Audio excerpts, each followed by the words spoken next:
You are listening to the BlahCade podcast. I'm your host, Chris Freebus, aka Shut Your Trap.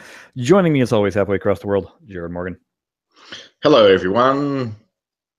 I've often wondered if I shouldn't just, pre-can that opening and then we can just drop it in whenever, because I don't know, I think I'm pretty consistent on that. Pretty much. Yeah, you do pretty much cookie cutter that every single time. Sometimes I like to shake it up, but then I oftentimes will mess it up if I try and shake it up, so I don't know. You balk it. Yeah. And I do good enough borking our website address. I don't need to bork anything else. That's right. Balker us. Yeah. So I hinted about this elsewhere. I don't even know where I hinted about it, but it's been something that's on my mind since I've been laid up with the knee not being able to do much activity.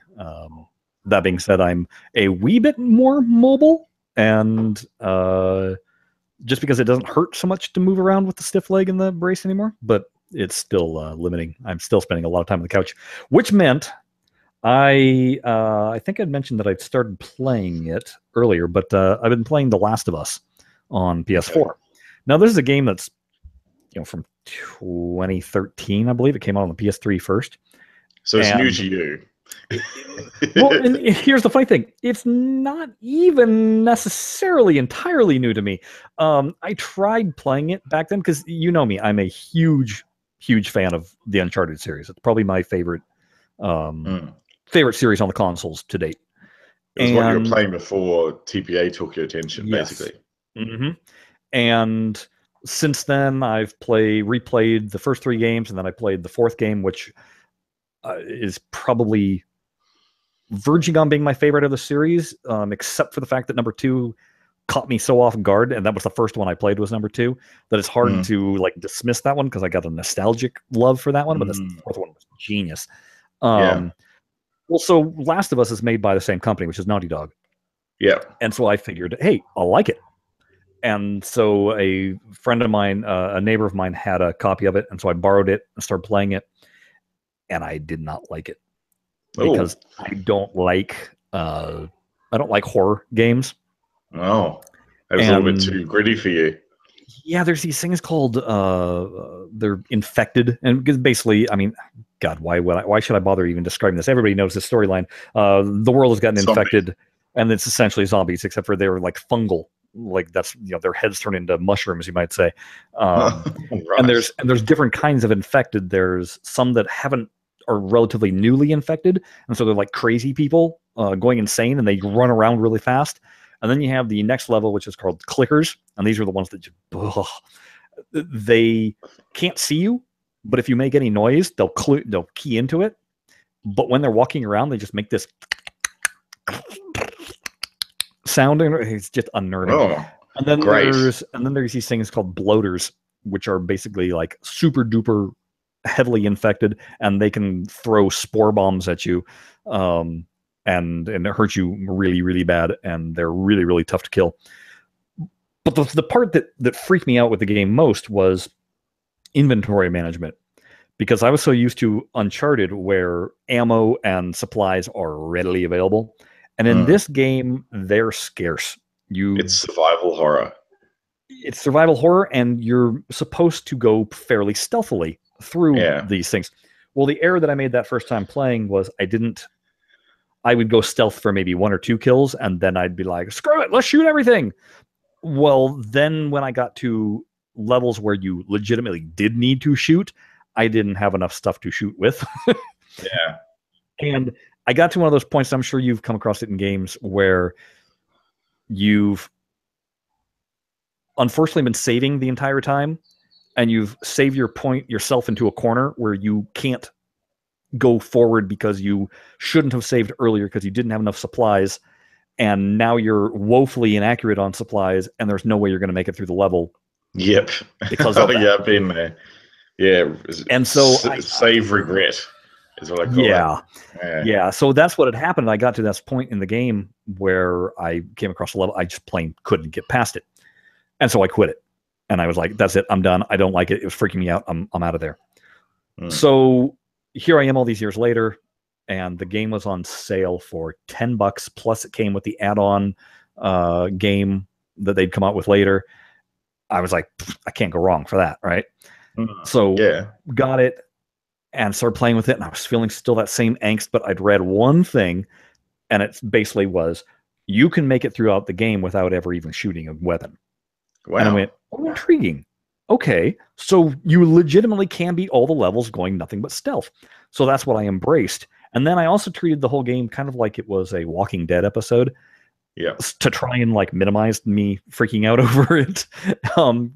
And I got to the point where I got to previously and stopped, and I had a full boat of health and weapons and everything else like that. I got through that level, and it's one of those things where, A, if I had have just gotten past that, I would have loved what came after. Yeah.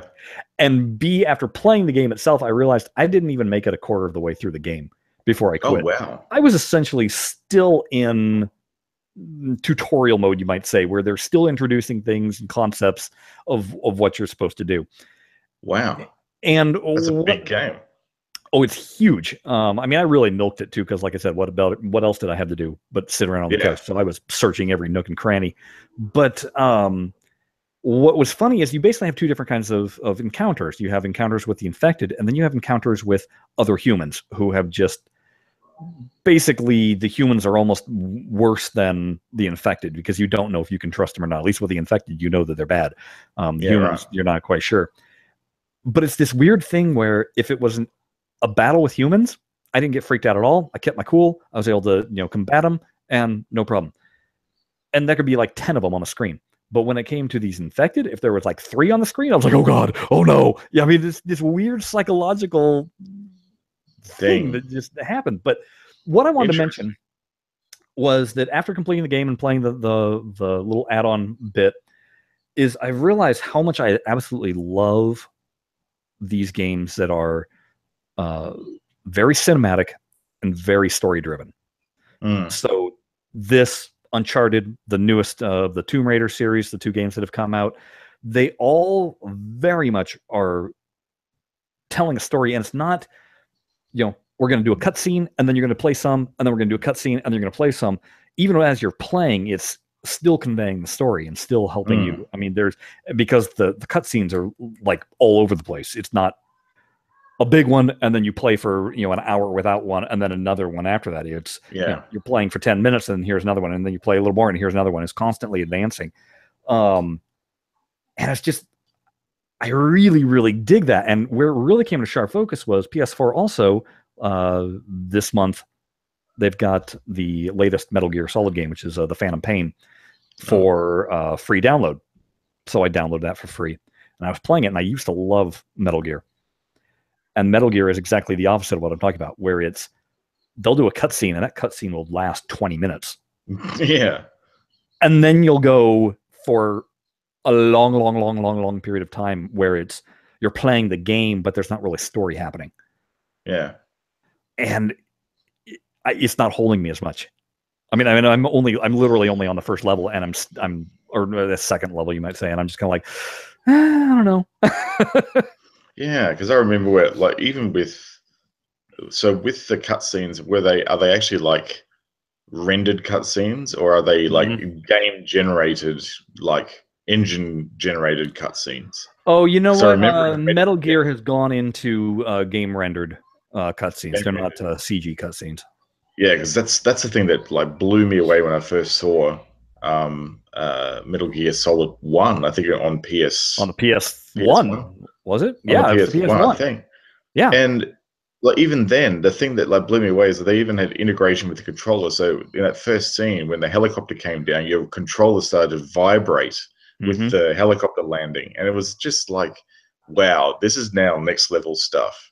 Yeah. This is how you do DualShock integration into a game. And so I'm glad to see that they still went with the game rendered cutscenes. Gee, that would take a lot of computational power to actually write that in code rather than just like rendering it, though. Jeez, wow, that's mind blowing. But the thing is it makes it more seamless going from the rendered cutscene to actually playing, as opposed to, it used to be like you could pretty much put your controller down, and then all of a sudden it would go from the pre-render to the game, and you're like, oh, time to play again. Whereas what they're doing in this one, it was kind of funny, is they put a little symbol of your controller up in the corner of the screen to be like, yes, your turn now. You can start playing again. Right. I remember this game, and it was another one of my favorites. It was a shoot 'em up on PS1 called Philosoma. And the whole idea was you were basically flying this plane around, and the killer hook with this game was that it changed the perspectives of the shooter to different perspectives that you would normally see. So it would be like a Raiden style shooter, and then it would be a side scrolling shooter, and then it would actually be a backwards view shooter, and then it would almost be like a what is that Sega game that has you sort of directly behind the shooter, and it like goes up and down, sort of around the screen, sort of in a circle. Not Altered Beast. That's not the game I'm thinking of. It's Space Harrier. Oh, okay. Yeah, like Space Harrier style. But each transition between the games was this really nicely rendered cutscene, and then you would see the aircraft sort of in the cut screen go back to this sort of central position, and then the game will go flick and just cut open, and none of the graphics were anywhere near like the cutscene. And it was just so jarring to actually feel that. And there were even some cutscenes in there which clearly they didn't actually link back into the game. So there was like these two cutscenes back to back, where really there should have been an interjection of like another game mode. And there wasn't any game mode. It was just like, oh, we've ran out of time. So we'll just chuck this one in there because we spent so much money on the cutscenes, we didn't actually have time to write the game. Well, I used to remember with Final Fantasy, the first like 7, 8, and 9. Yeah. Where it was so exciting to see those cutscenes because we hadn't seen CG like that in a game. CG not in a game, and shoot, not even really in movies. I mean, you had Toy Story, that was like it, Yeah. And so these things were so amazing, and and then games started opening. One of the unlocks would be, and you can watch all the cutscenes, without playing the game. Like, oh, that's awesome, And now if I watch it, it's kind of like, yeah, fine. Not impressive. It's fine. Yeah, exactly. It's funny how our expectations change as technology shifts with us. Oh yeah, amazingly so. Let's talk a little bit about Zen. Have we ever talked about Zen this much? No, not really. Hang on a second. Yep.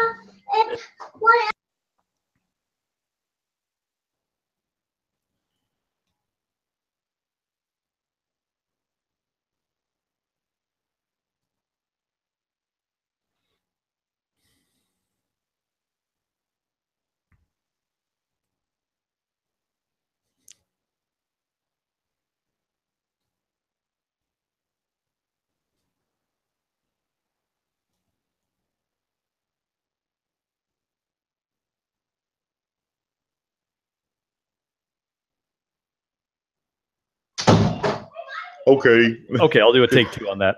All right. Let's talk a little bit about Zen. All right, a little bit. Have we ever talked this much about Zen? I mean, no. For this is probably the 4th week in a row that we've talked it. The only time we talked this much about Zen is when we were doing the Zen book club, which we haven't done in a very long time. No, we went through all the tables and that because it was a hard thing to organize. But now they've essentially done that very thing for us with the tournament modes, haven't they? Like they've taken all the hard work out of it for us. They've taken all the hard work out of it, and it has been the improvements they've made to this game have made me playing the game weekly. It's incredible what this little bit of improvement with Pinball FX 3 has done to my playing of the game. And it's all I can say is they are a wild success in what they were aiming to do, which was engage the community to play with each other. And that is entirely what I've been doing. I'm not playing the games individually. You're only playing them in if at all. I'm only playing them in matchup and tournament mode. That's all I've been doing. Yep. And addictively so. So good on you, Zen. You really, like I said, you achieved what you set out to achieve in terms of my playing. So last week we did a 1-ball tournament on Empire Strikes Back. Oh yeah. And I thoroughly got my butt kicked, as well as a lot of other people did. We had quite a few people play, and I'll just rattle off the top 5. Number 5, was XAF Smerl. Good luck me pronouncing some of these screen names. Came in at 19.9 million. Johnny 3W6 came in at 33.8 million. David 5 came in at 59.7 million. MLK EL74 came in at 67.5 million. And then kicking everybody's butts, Mindu 22 came in at 107.7 million on one ball on Empire, which is damn impressive. Pretty big. That's a pretty big score right there. Because it's not a high scoring table, and that means he must have completed quite a few modes on one ball. One ball. And I realized, because I hadn't played Empire in quite a while, that the thing I hate about that table is everything is timed. So those movie modes are timed, and unlike what they did with some of the future Star Wars games, if you only complete half of the movie mode, and you fail, next time you go to boot it up, you got to start over from the beginning again. Oh yes, I remember that. Yeah, it doesn't save your progress, so it's exceedingly frustrating. The amount of times I've done that start mode on, I forget which table it was, one of the newer ones. I think The Force Awakens or something like that. Oh, jeez. Trying to get through that first little bit. But The Force Awakens at least saves your checkpoints for the movie modes. Because each movie mode has like 2 modes in it. So if you beat the first half, then you only have to beat the second half. Empire doesn't save that at all. No. You beat the first half and then you fail the second, you got to redo the first half again. It just punishes you unmercifully, basically. Yeah. It does. So because I don't feel like being punished anymore, I've already loaded up the next table. It's already in as of Saturday at about 2 p.m. Western Pacific time. And that is, we're going to be playing Fear Itself, which is probably my favorite of the Marvel tables. And we're going to be normal ball mode, so 3 balls. Unless you can earn extra balls, go for it. And you are able to put in add-ons, not wizard mode add-on, just standard add-ons to pick. And you got 7 days to play that, so it'll be finished right before we record next week for our podcast. Oh, good. So we should see some nice, healthy scores on this. And I decided to do the normal play instead of survival mode or whatever, because I was, and this is where where we're coming into how much Zen's getting me to play. I came across somebody else's tournament, and it was the Women of Power or Champions. I can't remember. It's one of those Marvel tables that they did with the 2 girl superhero tables. Oh, Ms. Marvel and the other one, right? Yeah, and I believe this is the Miss Marvel one that has a Squirrel Girl on it. Yes, it is. Yeah. I really hadn't given that table much of a glance, and then it was in somebody's tournament. I was like, what the heck? I'll play it. And that's where where Zen's got me. I come across these tournaments where I'm like, sure, why not? I'll give it a sample. And then the next thing you know, I'm like, I gotta go better than this. I gotta beat these people's scores. and I wound up running the table the first time I played this thing, which was amazing, and then having my computer crash in it and not logging my score, which I was so close to being the top person, but then I booted it back up and I was like, I am coming for you, and played the heck out of it. And this time I threw in add-ons and everything. And by the time I had taken first place, thank you very much, I knew the table. And I would have never given the table a second look otherwise. And they've done this to me on various times. I was playing Wild West the other day and trying to figure that out. It's been working on that aspect. So no, it's just time in front of tables. Like the more time you spend on the table, that you're forced almost to spend on a table, that you're going to learn things about it that you haven't seen before. Yep. Like I remember when I think the thing that was great about the Zen Book Club for me was because of that very reason. Like we had 1 table, 2 tables that we were concentrating on. In fact, it was 1 a week where we just slammed that table until we got really good scores on it. And it's the same motivation. Like it did the same thing, except with the new Zen infrastructure now, it makes it a whole lot easier to do that. Well, when we were doing the book club also, we only had 3 or 4 of us actually playing against each other. And That's right. And it was pretty obvious if Pinball was 45B was playing, he was going to win.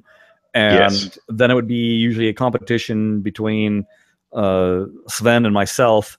and it would depend on if you knew the table, you'd smoke both of us, and if you didn't know the table, we smoke you. So pretty much, yeah. that was what it came down to. Yep. And the fun with this is, and it's been confirmed now, if you're a PS4 player, you can play in my tournament. If you're an Xbox One player, you can play in my tournament. If you're on Steam, obviously, you can play in the tournament. So good, man. I just cannot wait. Cannot wait until they bring these functions to mobile A. Oh, yeah. I think, honestly, TPA will be taking a back seat big time. It's totally taken a back seat to me. It absolutely has. Because it is that thing where you need a motivation to come back to some of these and play it more than just, oh, I sampled it, I beat the wizard goals, I'm done with that table, and I'm not really playing it again. It's and the fact that there's such a variety of ways to set up the tournament, it really, you can really shake it up week to week, and that's what I'm trying to do here. Is I'm really going to be trying to shake it up, and I think the following week we're going to probably be doing something in survival, but I need to find a good table for that, because as some people pointed out, there are certain tables where the only way to score is to start modes, and some of those modes take longer than the 60 seconds you would need for the survival demands. So it's otherwise it'll be like, you know, sub 1 million scores, because you just can't run a mode. Right. So I'm going to have to kind of look and see which tables are better for that. So if any of you have a suggestion as to what you think would make a good survival table, not just, as one person suggested, I think you should do survival while playing Doom. Well, yeah, that's funny, but I don't know for sure Doom is a good table to do that on. So probably not. If you know for a fact of a table that doesn't require starting modes to get scores going, I think that we'll pick that for survival mode for the next time. If you do, why don't you drop us a line, either our email address, which is BlahCade@gmail.com, or go ahead and post it to the BlahCade Twitter handle, which is @BlahCade. Beyond that, that's all I have for Zen, because that's all I need. That's pretty much wraps up Zen for sure. Well, I've been having a look at the beta 2 of Ghostbusters on Android. Boy, I sure wish I could play it. Oh, you're still having troubles on Steam with it? Oh, this last go around would be that they finally put the DMD in, and I could watch the table flyby. But if I watched the table flyby too long, the game crashed.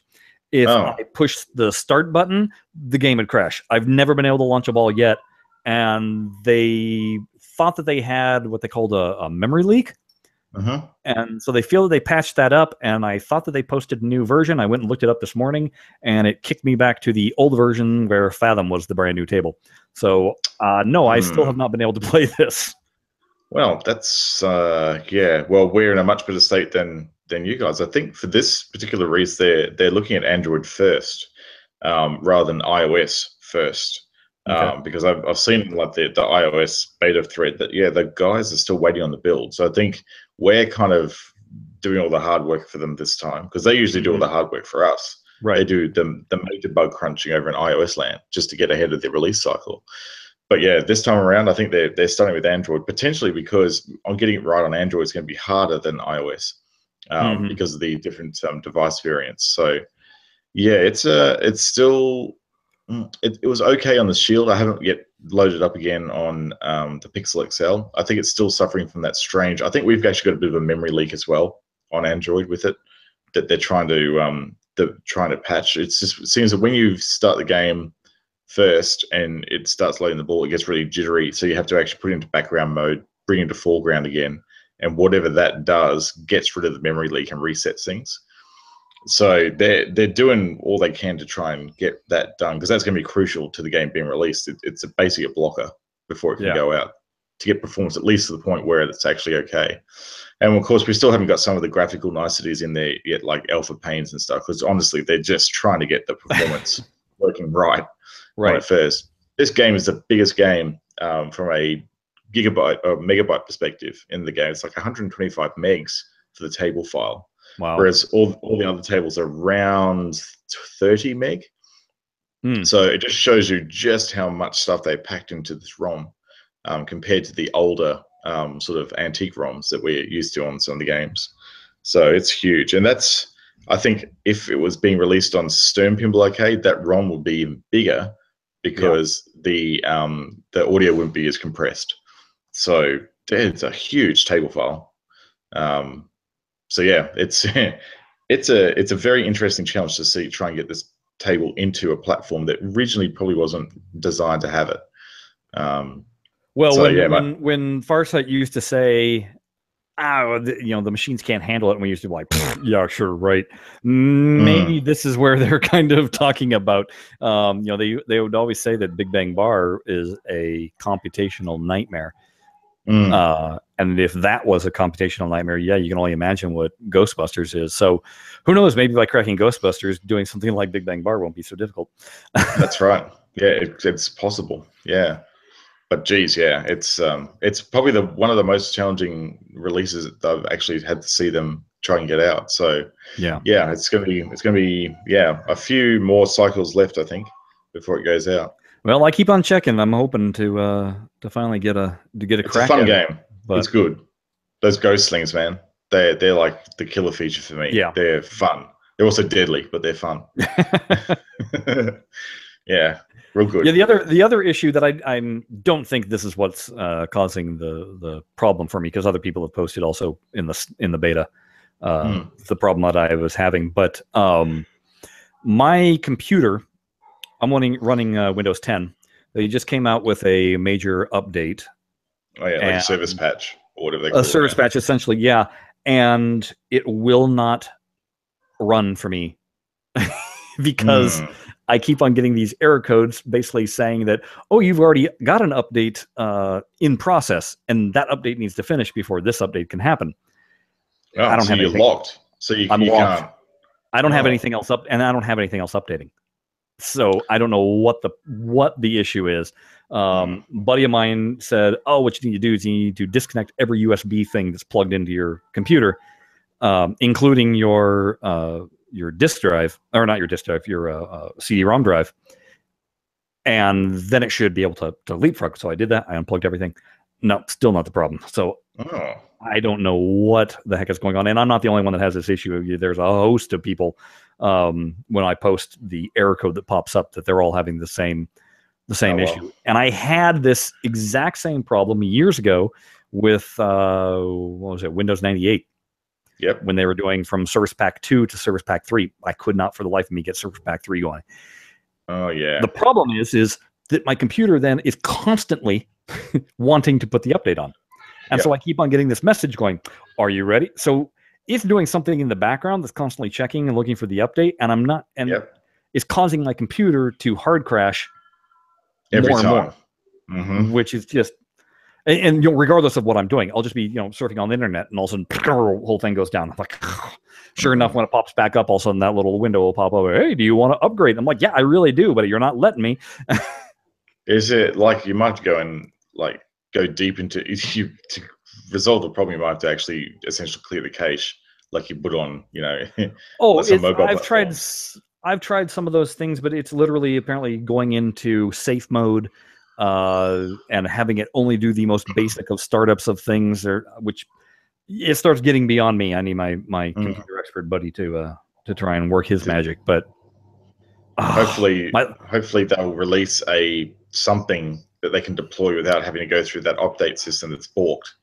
Yeah. Well, and I guess Windows is claiming it's not their fault. Oh yeah, yeah. Of course, really? Yeah. Of course they are. It's your operating system, mate. No, my laptop, it updated no problem. Yeah. So it's just the desktop. But of course, my laptop doesn't. Yeah, my laptop doesn't have a printer connected to it and a router connected to it, and all this other peripheral. Card. Yeah, all the other peripheral jazz that goes on to it. So, but that's kind of frustrating. Yeah, that is real frustrating. I'll be doing all I could to actually resolve that issue myself, because it sounds like it's just balking everything on your computer. So yeah, that would be for me. I couldn't rest until I resolved it. But that's just me. It'd be triggering me every single day that the computer wasn't fixed. Well, when you spend about a day doing everything you can, with Googling and disconnecting and searching, and then you realize that entire day was just wasted. Then you just don't really want to do it again. No. Then you just kind of go, you know what? I'm going to see if I can live with this for a while. Yeah, I think I'll just live with that. Yeah, if you're spending a whole day on it, yeah, I can understand that feeling. Yeah, because I've done it myself, and it's very, very disheartening at the end of the day. So give us an update on where you are with Jack's to Open. Okay, so Jack's to Open, it's ready to go. Unfortunately, we found that some of the pop bumper driver boards there's 3 pop bumper driver boards that are like auxiliary boards because they ran out of space on the main board that drive the pop bumpers independently. And one of those boards is crook, and we don't know which one it is. And I suggested that all I do is put one board in at a time with a fuse, because it's blowing F11, which is the solenoid circuit, every single time the game boots. So the only thing strangely that works is the trough kick out. That one must be on a completely different circuit than every other solenoid because it's working. But all the other flippers, the flippers are dead, the drop target bank is dead, and the pop bumpers are dead. So basically dead. So it's flipping, it's making noise. It will score, like if I do manual things. But there's just no coil voltage, and all I want to do is just get a whole stack of 2 amp fuses and just eliminate which boards are dodgy, and then because all it will do is take out that fuse. It won't take anything else out. Oh, okay. Well, I presume so, because if it fails for whatever reason, it just pops the fuse. And I go, well, okay, well, that board's crap. Throw that away, put a new one in, and see if that one's bad. And if it's not, keep it in, and then or earmark it, and then put it in later when they're all the other ones are fine. So I've got like a total of the game came with 2 boards, and 1 board was missing. So I've got a parts playfield with 3 of them on there, and I put one of the parts playfield ones on, and that's the one that tripped the circuit. So yeah, he said, look, I'd prefer it if we just like left it, and I'll take care of it when it comes back to the shop. So it's ready to go. And I think I've just got to adjust some contact gaps on some of the contacts, or that they're dirty or something, because they're just not registering. So I'm going to try and do that, but I think I'm just going to leave it for now. It's at the point where it's ready to essentially just have the last little bits tweaked on it, and then it can be done. It can. So any clue what the next table he's going to send over is? Yeah, I'm not sure at this stage. I think he's having a bit of trouble with some of the aspects of the business, so it might be a bit of a break between tables for me until he can sort that out. Just the handover of the business. So I'll keep a spot available for it there, and when he's ready, he can flick another one my way. But I think the next one might have actually been our favorite El Dorado City of Gold. So in other words, put that one out in the street and just let cars run over it, and then it's fixed. You know, so long as it's turned off, you don't have to hear that annoying music. So well, this one, this would be the Jack's to Open one that I had would have been the only full complete game that I'd be getting. The rest of them would just be, here's a dodgy old cabinet, and here's a playfield. Drop the playfield in, so you have a work rig basically, and do all the servicing without any connections. So and then the idea would be take it back to the shop, plug it into the actual game, like reconnect everything, and then start testing and eliminating any problems. So it really is just like service and blind here. Yeah. And then take it back to the shop, and then just do any final burn in at the shop. So, you know, and hopefully that will continue. Hopefully whatever's going on there, they can work out a amicable agreement, and I can start doing them again, because I really enjoyed doing Jack's Open, and it looks really good. Like it way longer than the $100 I was being paid for it, but don't actually care, because I got a lot of satisfaction out of actually taking the mylar off and making it look presentable for the client. So did you bother waxing it? At this stage, no, I didn't. I just put the mylar down, and I think I would have sprayed a bit of Mr. Sheen on it just to get the spin back up on it. But honestly, I was just trying to get the thing working, so it hasn't really been a focus for me. So I was just literally manually manipulating the contacts with the ball. And it's not even really level, so the thing was just drifting around, floating real bad. So I really haven't given a lot of like. I just figured when you had the playfield stripped, it's like that's the time to wax it. So well, no, I just did it. I basically just Mr. Sheen does a pretty good job for it. I don't want to actually go to the extent of waxing it. It's basically just get them out the door. These ones. So if it was mine, yes, I would. But and if it was mine, I probably would have stripped off all the mylar rather than just the lower section mylar. And actually done it really well, but yeah, can't do it. Got to be realistic about things. So we'll see. We'll see if there's some more coming my way. Hopefully there is. And right. yeah. Well, it sounds like your kids are having a good time there. That's right. I think they're being vacuumed up. I think we're actually had enough of them, and we're just sucking them up into the vacuum cleaner. Well, why don't we let Jared go ahead and check up on them? We'll have a nice little short episode this week. So, folks, as we mentioned before, you can go ahead and contact us via email, BlahCade@gmail.com. Visit our website, BlahCadePinball.com. And there you can find past shows as well as shows notes and websites that we happen to mention. Be sure to follow us on Twitter. I am @ShutYourTraps. He is @JaredMorgs. And the show, of course, is @BlahCade. Beyond that, play our tournament, please. Oh, I should mention, in order to play the tournament, you're going to need to look up my name, Shut Your Trap. And some people were reporting that the tournament wouldn't pop up with just that information, that you'd also need to type in the table. So again, we're going to be playing Fear Itself this week.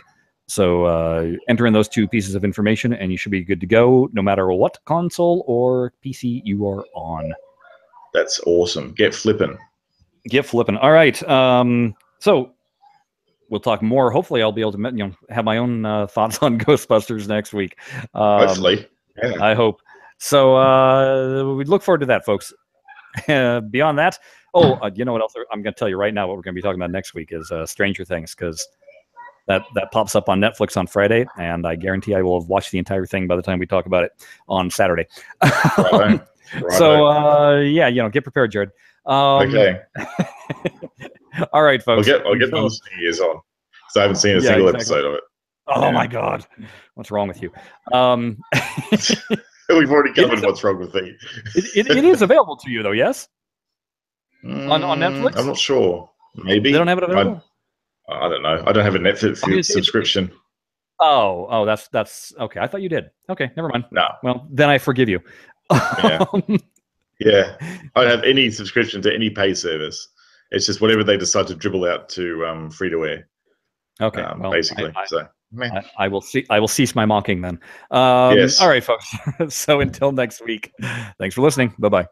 Bye-bye.